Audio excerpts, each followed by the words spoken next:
எல்லோரும் நல்லா இருக்கீங்களா? எங்கள் வீட்டுக்கு பக்கத்தில் இருக்கிற தோப்பு இதாங்க. இது வந்து ஒரு பெரிய நார்த்தங்காய் மரம், சப்போட்டா மரம், நிறைய மாமரம். அப்போல்லாம் இந்த சைடு ஃபுல்லாக கொல்லி, அதனால் இந்த மரங்கள்லாம் அப்படி அப்படியே இருக்குது. அதுலேயே வீடு கட்டி சூப்பராக இருக்குது. பார்க்கவே அவ்வளோ ஆசையாக இருக்கும் அந்த இடம்லாம்.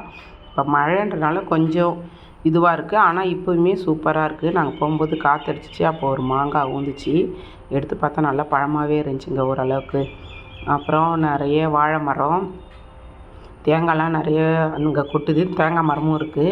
அப்புறம் பச்சை மிளகாய் எல்லாம் வச்சுருக்காங்க. ஹைலைட்டே இந்த தொட்டி தாங்க, செம்மையாக இருக்குது.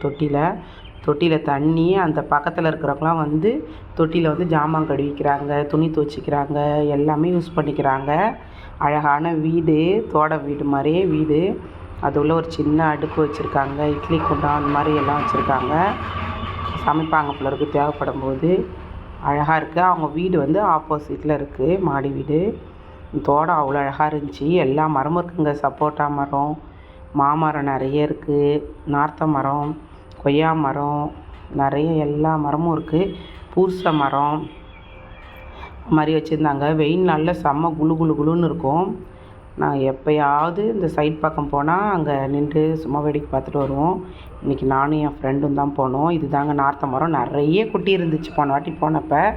இப்போ சீசனில் போல இருக்குது, நிறைய பிஞ்சு தான். இதான் சப்போட்டாவும் நிறைய இருந்துச்சு. பார்க்கவே அவ்வளோ அழகாக இருந்துச்சு. சப்போட்டாவும் நிறைய நாட்டு கொய்யாக்காய், செம்ம இனிப்பு. குட்டியாக நிறைய கொய்யாக்காய். குட்டி வீடு, அதில் வந்து விரவுலாம் வச்சுருக்காங்க. வீடு பாருங்கள், உள்ளே அடுப்பு இருக்குது. நான் உள்ளே போய் பிடிக்கல, அப்படியே வெளியே நின்று பிடிச்சிட்டு வந்துட்டேன். தொட்டி செம்மையாக இருந்துச்சு, எனக்கு ரொம்ப பிடிச்சிருந்துச்சி. அழகாக நம்மளும் அது துணி துவைச்சிக்கலாம் அப்படின்னு சொல்லிட்டு. நம்மளாம் எங்கள் கையால் துணி துவைக்கிறோம், எல்லாம் மிஷினு. இது வந்து பன்னீர் ரோஸு. இதுலேருந்து ஒரு கிளை வாங்கிட்டு வந்து நான் வைக்கணும் இப்போ. அப்புறம் எலுமிச்சம்பழம், அப்புறம் கொய்யாக்காய், வாழை மரம் எல்லாமே இருக்குங்க. எல்லா மரமும் இருக்குது. சூப்பராக இருந்துச்சு. பக்கத்தில் ஒரு பாட்டி இருக்காங்க. அவங்க வீட்டில் இந்த நாட்டு கொய்யாக்காய் மரம் இருக்குது. அவங்க எட்டுன்னு வந்து எனக்கு கொடுத்தாங்க. நாட்டு கொய்யாக்காய் செம்ம டேஸ்ட்டுங்க. அப்போல்லாம் இந்த கொய்யாப்பழம் மட்டும்தான் நம்மளாம் சாப்பிடுவோம்.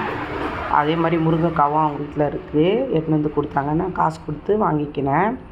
கொய்யாக்காய் செம்ம டேஸ்ட்டு, செம்ம ரெட்டாக இருக்குது. எவ்வளோ பெரிய மரம், பெரிய மரம். எப்படியும் எவ்வளோ நாளாக இருக்குது போல் இருக்குது. அவங்க வீட்டில் அவ்வளோ காய், செம்ம இனிப்பாக இருந்துச்சு. எங்கள் வீட்டில் எல்லாம் கொய்யாப்பழம்னா சாப்பிடுவோம். எங்கள் வீட்டில் இருக்கிற மரம் வந்து வெள்ளை கலர் கொய்யாக்காய். இது வந்து பிங்க்கு. சூப்பராக இருந்துச்சு. உங்களுக்கு இந்த வீடியோ பிடிச்சிருந்தா கண்டிப்பாக லைக் பண்ணுங்கள், சப்ஸ்கிரைப் பண்ணுங்கள். ஓகே, டாட்டா, பாய்.